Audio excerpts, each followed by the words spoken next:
So now it is my honor to introduce Jess Scully, which is the Executive Director of RadicalxChange Foundation. Jess, please, the stage is yours. Feel free to introduce yourself, and the presentation is also on the screen. Hi, Sergi. Great to be here. Thank you so much for having me here at this event. And it was wonderful to hear Dino's presentation also. My name is Jess Scully. I have the very good fortune of being the Executive Director of RadicalxChange. And I'm very pleased to join you to give you a bit of our backstory, where we've come from, where we're going, and how we see our mission as aligning with your mission to rebuild and reimagine Ukraine. RadicalxChange is a network and a foundation that was founded about 7 years ago, inspired by the book Radical Markets and the visionary work of economist and plurality advocate Glenn Weil. Glenn, you've probably heard of if you're interested in mechanism design, if you're interested in innovation in economics also, and political economy. Glenn has gathered an impressive community of collaborators and followers who likewise agreed that, markets would deliver a more efficient allocation of resources if they weren't distorted by monopolies, by speculation, by hoarding. And in a very connected way, that our democracies would be more resilient, more robust, more inspiring if they empowered us all to participate more deeply. And if they weren't captured by the tyranny of the majority, for example, or by the influence of elites. So more than just talking about these ideas and writing about these ideas, Glenn and his collaborators founded RadicalxChange to bring these alternative possibilities to life. And they've been doing so over the last 7 years by creating mechanisms that combine radical thinking in project design, in tools, in technology, but also with very deep thinking about policy and institutions. And personally, that's the aspect that I come from. So I'm only very recently a member of the RadicalxChange team. I joined about 3 months ago. I've been in conversation with them for about a year.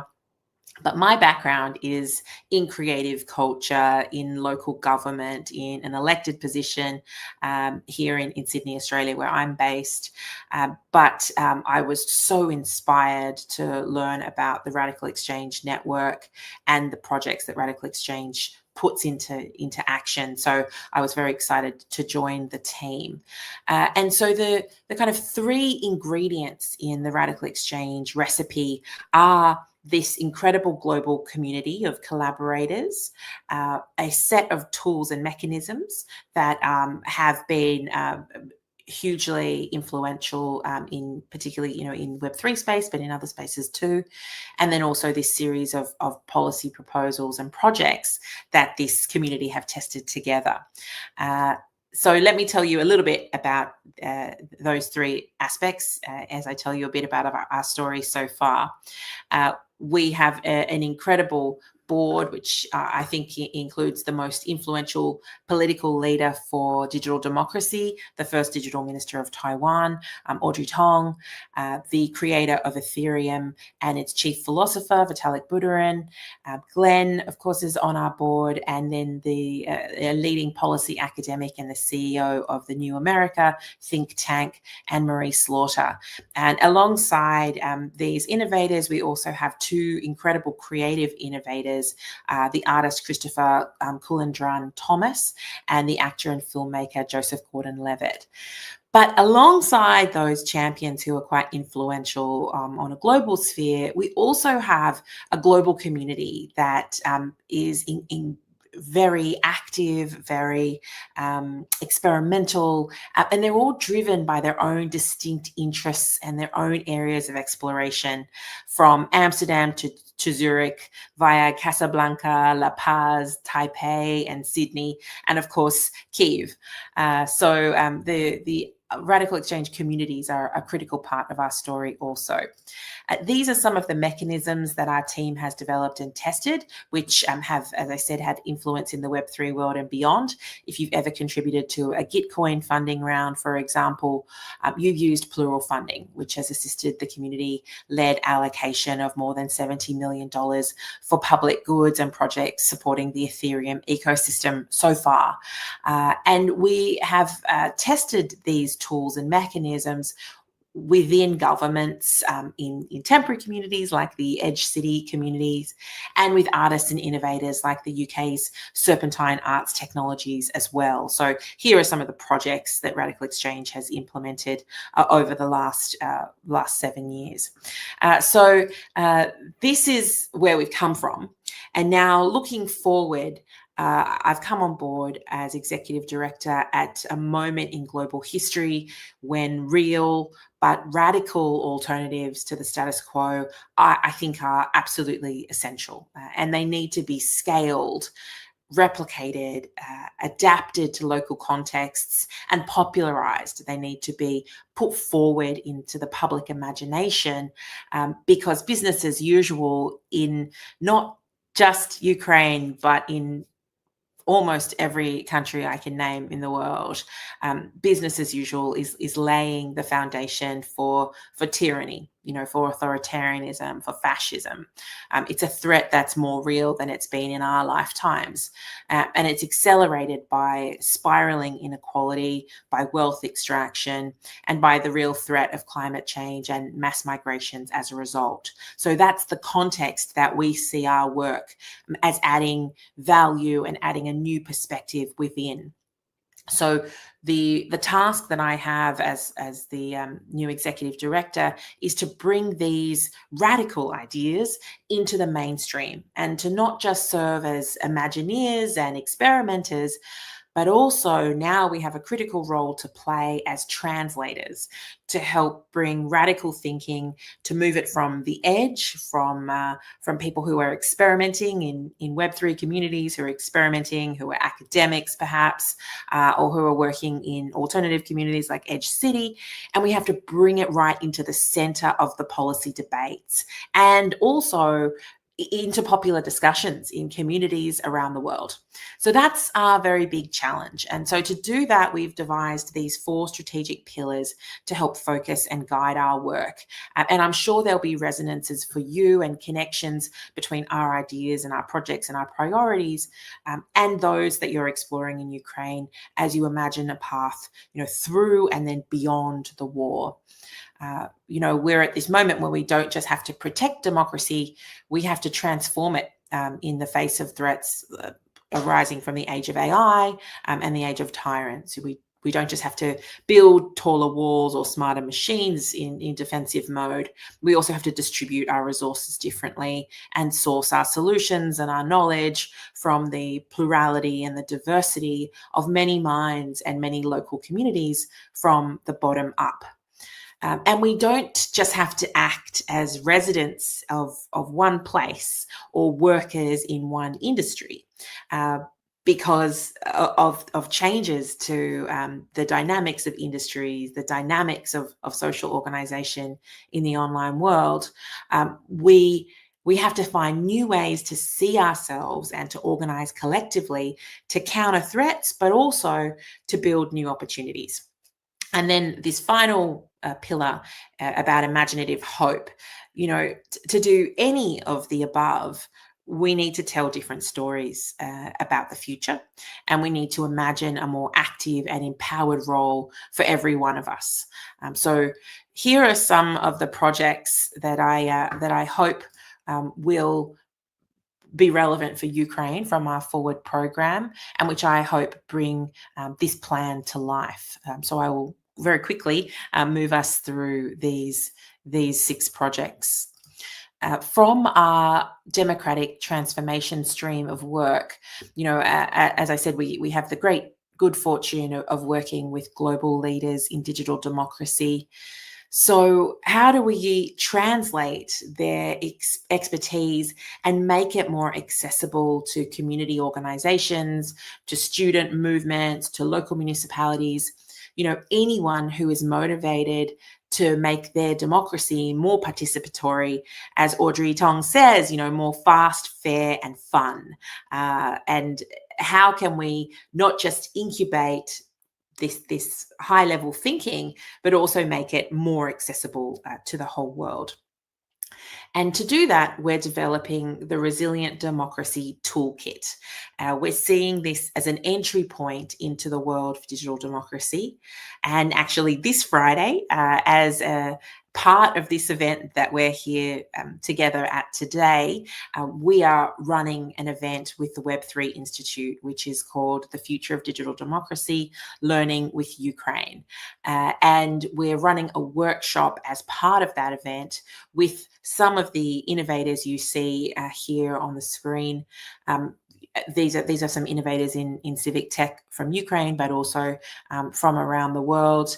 And we also are bringing people with a whole spectrum of lived experience. So you don't have to be a civic tech expert to add value in this conversation. We invite you to join us, and we hope you will help us shape this toolkit that we're developing. After the event, we will begin to compile the toolkit, and we will look forward to testing it with communities all around the world.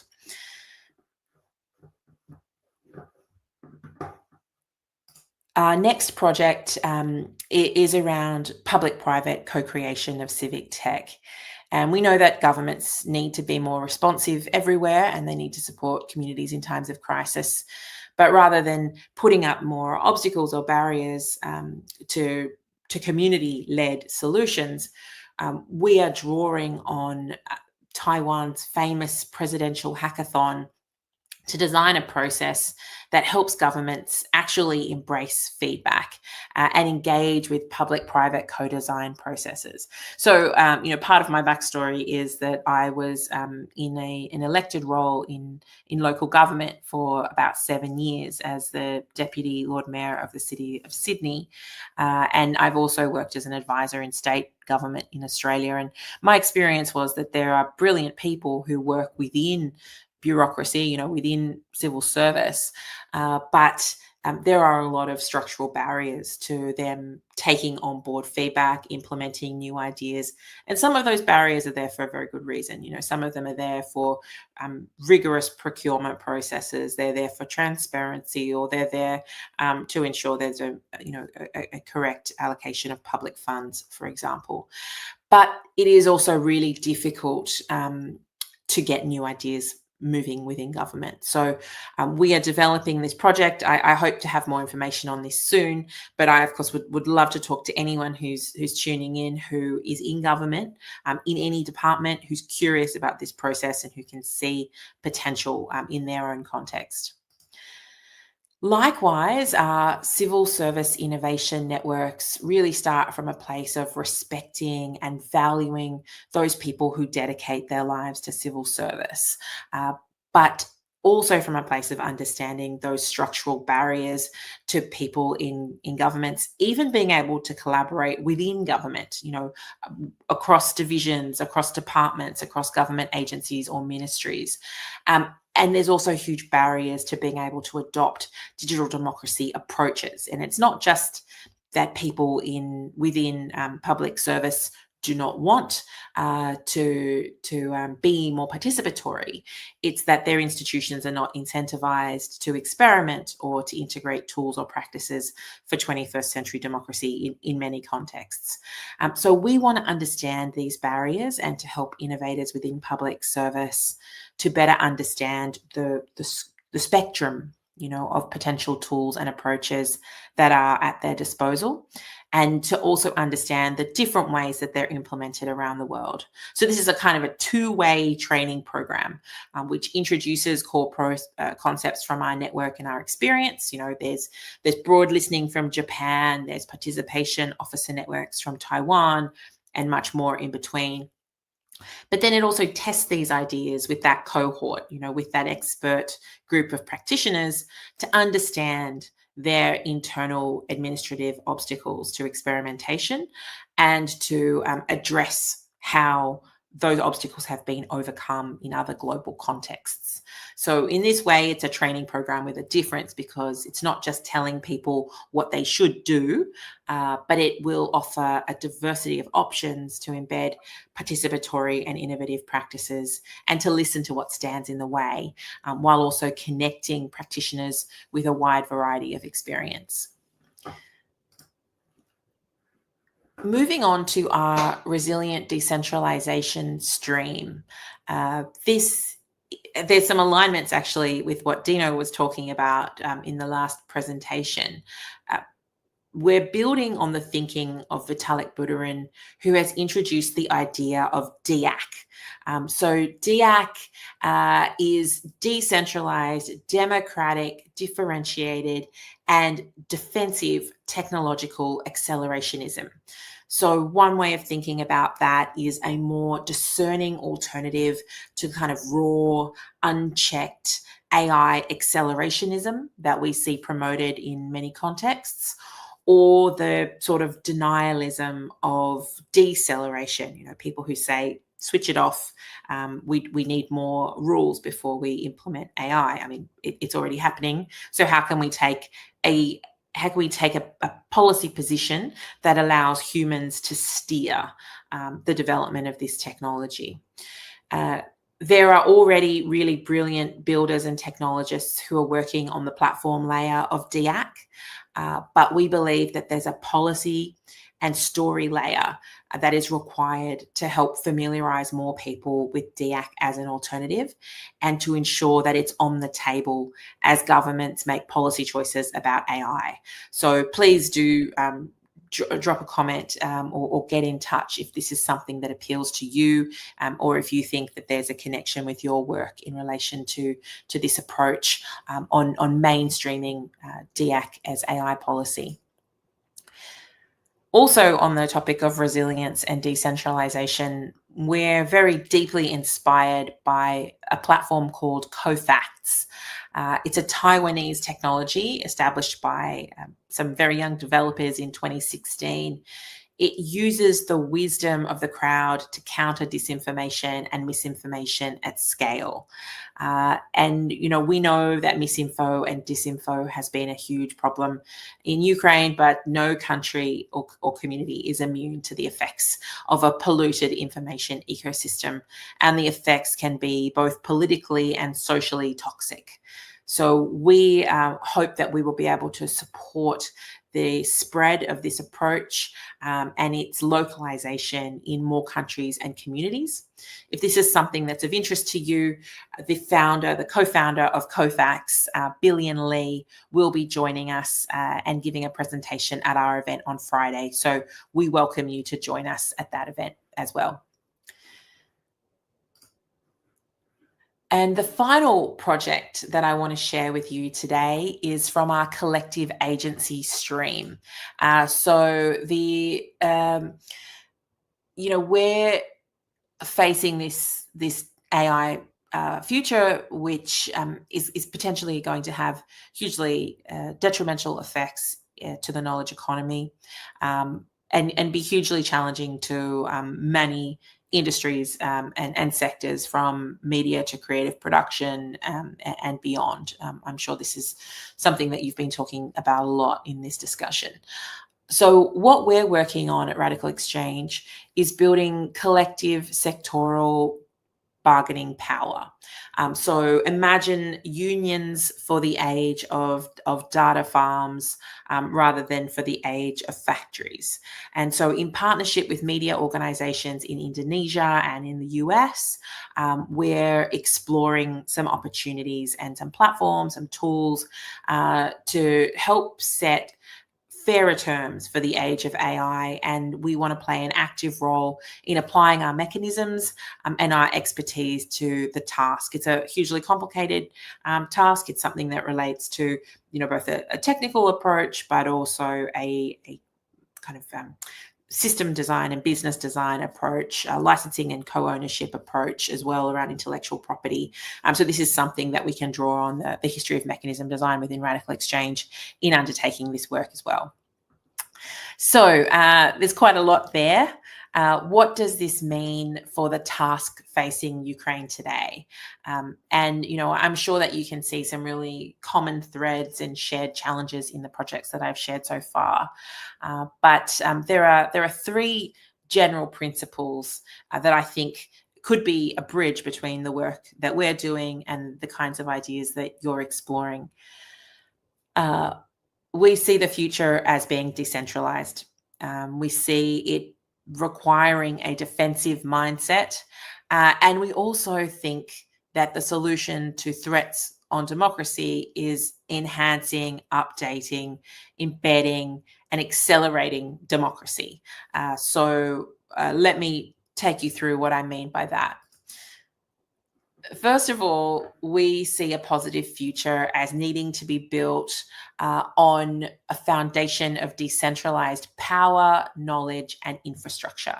And, I know this is something that is really pertinent to the Ukrainian situation. It's something you're living today. And I recently saw this extraordinary ecosystem map, and I saw this described as the post-naive generation of internet builders. So this is where you can see RadicalxChange is in this landscape there. We're listed as a catalyst in the mapping of this landscape. But the good news is, we're not alone. There are so many organizations, foundations, companies, groups like the Web3 Institute who are building the alternatives that we need. But in doing so, we have to realize that we're not in competition with each other. We're all contributors to an ecosystem that needs to act in a decentralized way, but with a collective intention to counteract the influence and the power of monopolies and oligarchs that are distorting our democracy, our economy, our information ecosystems, and much more.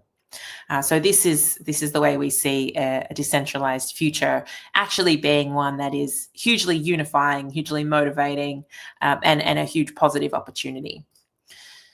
We also see a positive future as being balanced between being defensive while also being positive.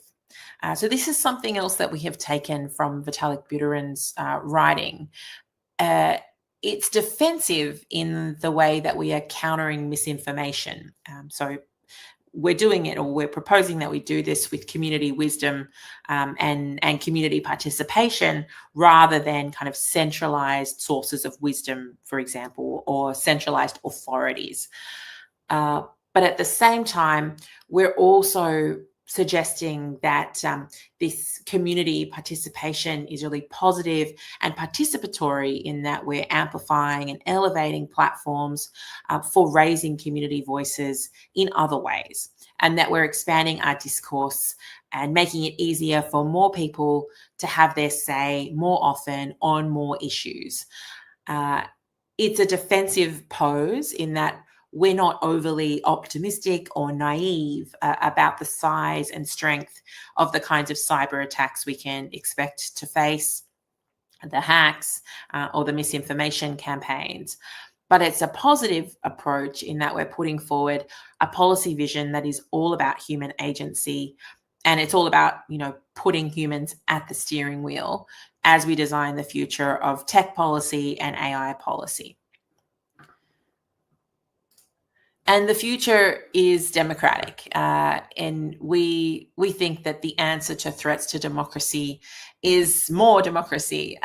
So in Ukraine, you have an extraordinary foundation with accelerating expertise and infrastructure for e-participation. Many places in the world can learn from you and learn with you on this front.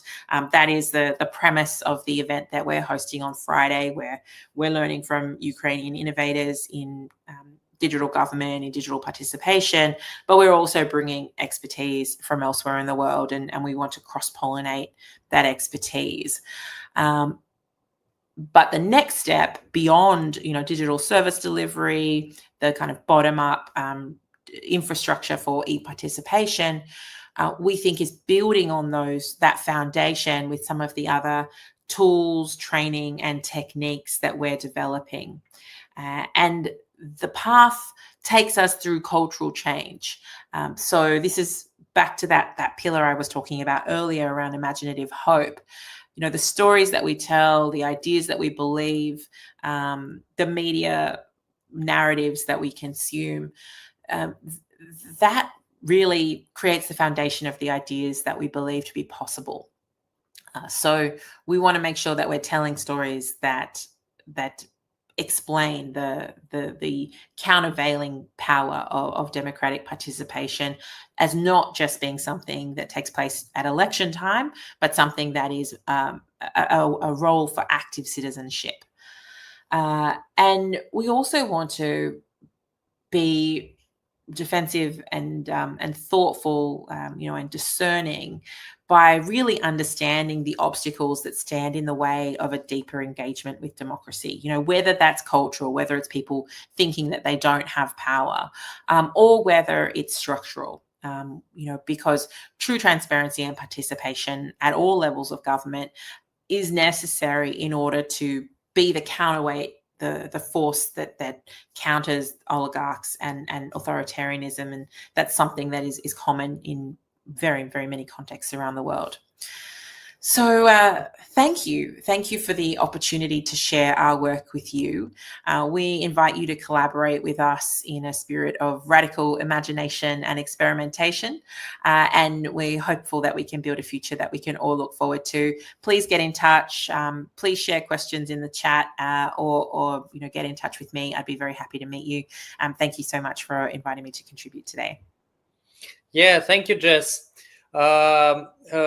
I would like to ask a question. So it was a very informative presentation, and for Ukraine, right? So we are going through we will be going through the process of reconstruction after the conflict, because sooner or later it will end. And what do you think will be the, how to say this? The initiative you suggest to be primary from the information which you shared with us. So what is in a nutshell, what is the lowest hanging fruit? I think there's already such great advances that Ukraine has already undertaken with your e-petitions, your participatory budgeting through platforms like the ones EGAP have developed. I think the idea of DREAM is really exciting as well. So some of those are really great models. But I think there is an opportunity to perhaps use some of the ideas from our developing Resilient Democracy Toolkit to look at who is participating in those kinds of opportunities. How do we ensure that we're overcoming some of the digital divides, and how do we bring more people into consultation and engagement at a deeper level? And are there opportunities for deliberation rather than just consultation on many issues? So this is something that we think helps to build more social cohesion and unity as well, around shared intentions and shared decision-making around funding public goods, for example. So I think there are opportunities to implement deliberative platforms as part of your e-participation processes that would give more people the opportunity to debate and discuss the issues at a values level, at a more strategic policy level, that would perhaps give people more confidence and more interest in participating in some of the direct allocation or project backing processes of participatory budgeting, for example. And then there's also processes like broad listening, which has come from Japan, a very, very new concept. But essentially it's using tools like AI, and platforms, the mindsets and approaches of the open source developer community, to get more people involved in actually writing policy. So it takes a conversational approach using AI to draw out people's interests and concerns, and then it converts those conversations into policy proposals that can then be adopted by elected representatives or candidates or government entities. So it gives people a rich but accessible way of engaging with setting priorities and establishing policy. So those would be some of the suggestions that I think, we could bring to enrich and enhance some great processes that you already have in Ukraine. Well, thank you. This is a great answer, and most certainly appreciate this information. We will be certainly following up with the follow-up questions. Currently, due to the time constraints, we actually have to start the following presentation. And yes, appreciate for the information, and thank you for joining us. Thank you so much for having me. Have a great event. Have a great day. Thank you.